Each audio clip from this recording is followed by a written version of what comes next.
Pemirsa, jumpa lagi dengan channel kami.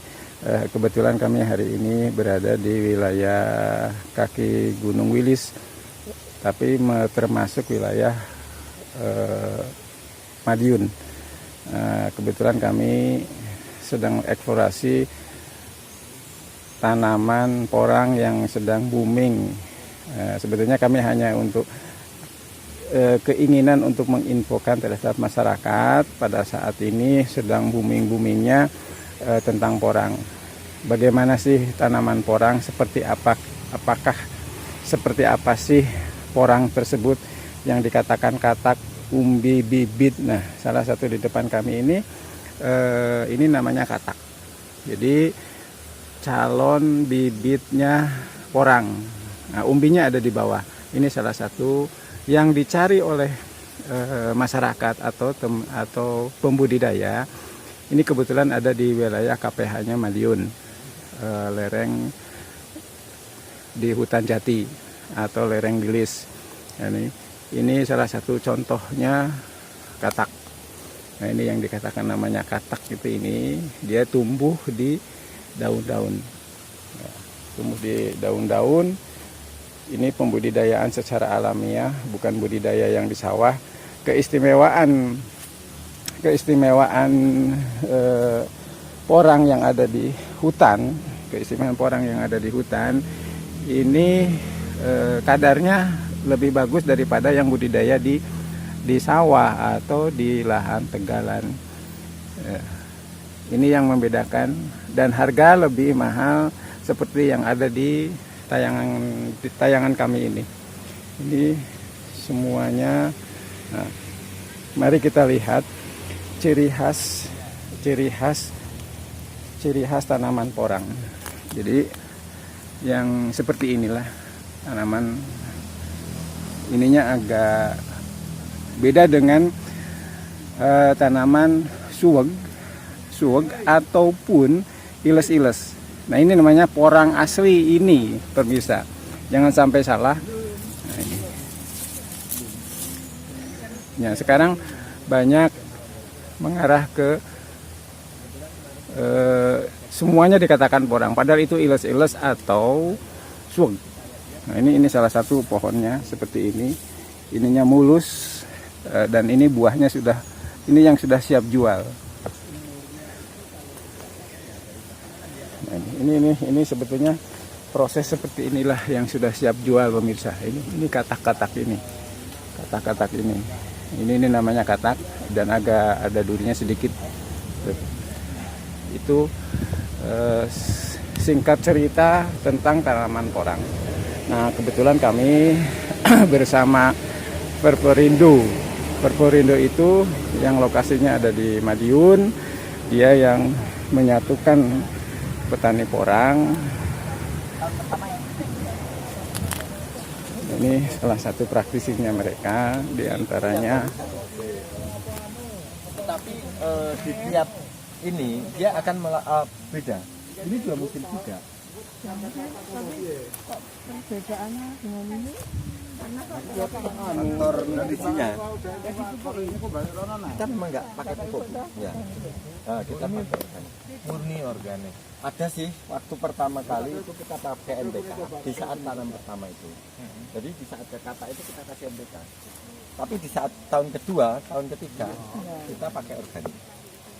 Pakai pupuk kandang. Pupuk kandang sama kemarin yang pokoknya jenis-jenis ini, daun-daun itu kita masukkan dulu, baru kita. Pak, jenengan budidayanya, jadi satu pohon ini dipupuki berapa itu ukurannya ada, Pak? Kita pakai setengah kilo untuk ini Satu pohon ya. Pak, jenengan Pak sinten namanya? Pak, yang membedakan ini batang, Pak. Batangnya ini ciri khasnya seperti ini. Apa bedanya dengan yang suweg ini, Pak? Oh, suweg kasar, Pak. Oh, suweg kasar. Ya, ini halus. Ini halus. Ini kalau sudah sebesar ini hijau begini apa? Tergantung naungan. Apa ya? Kalau dibilang bahasa ilmiahnya apa ya? Dia itu dalam satu naungan, Nggih. apabila dia dapat cahaya yang lebih, dia akan agak menguning. Menguning. Warnanya akan berbeda dengan yang full dengan naungan. Menurut panjenengan sebagai kelompok tani, bagus mana kira-kira yang Sini, Pak. Oh, bagus ini. Karena yang Pak Kabir bilang juga bagus ini. Selain pohonnya atau umbinya juga ya? Umbinya juga, Kalau ini kakaknya juga. ya, kalau ini apa ini, Pak ini? Ini bunga, Oh, sporanya. spora. Nah, nanti Ini Pak, termasuk berapa tadi spora. pupuknya, Pak? Kita Satu. pakai setengah kilo Setengah kilo per pohon. per pohon. Jadi 2 kali pemupukan anggap aja 1 kilo. Satu pohon gini, anu pohon segini berapa?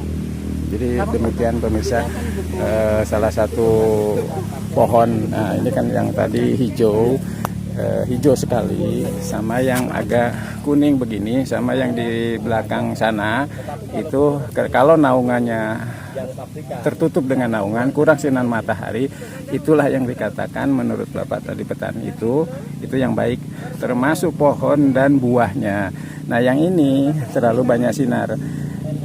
Disitulah yang dikatakan antara budidaya yang di sawah ataupun yang liar seperti ini itu punya kelebihan ciri khasnya masing-masing.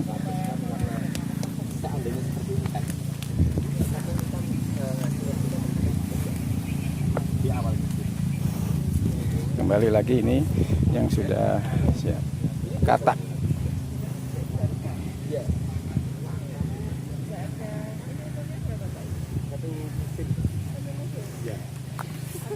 Sama juga tumbuhnya di bulan November.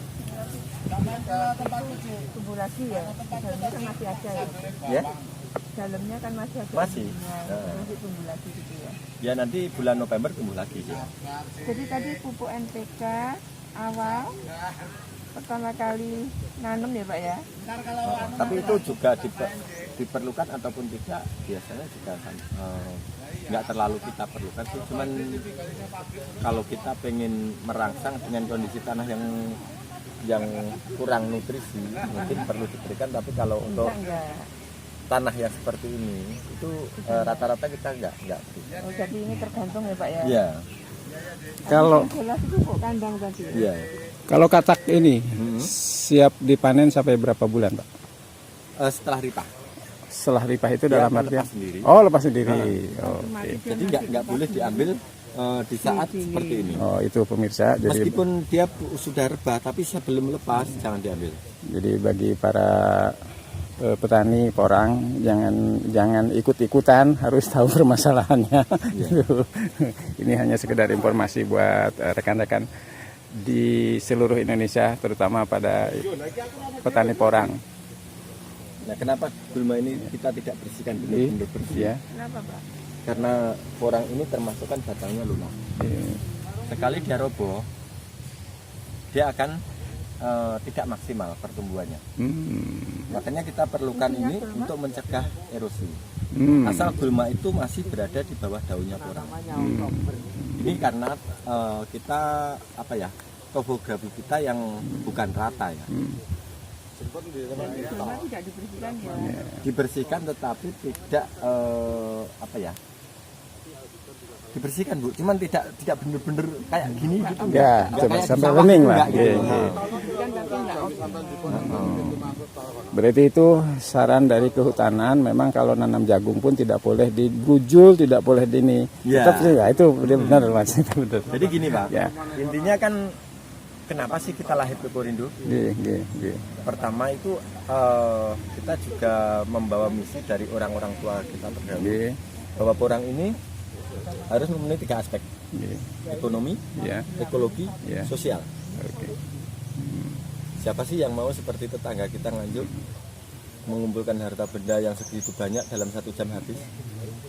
Ada berapa kelompok atau peserta, atau dalam satu kelompok ada berapa orang petani porang khusus? Kita dari Pepurindo itu ada berapa Majum? LMDH yang tergabung di Pepurindo ada berapa? 10. Oh, khusus 10 LMDH. LMDH. Khusus porang ya? Khusus porang. Kemudian kalau anggota kita yang LMDH Pajaran ini sendiri itu jumlahnya 1.300-an orang. Oke. Itu tidak semuanya petani porang, tapi 60% petani porang. Makasih Mas, monggo silahkan dengan buat lagi.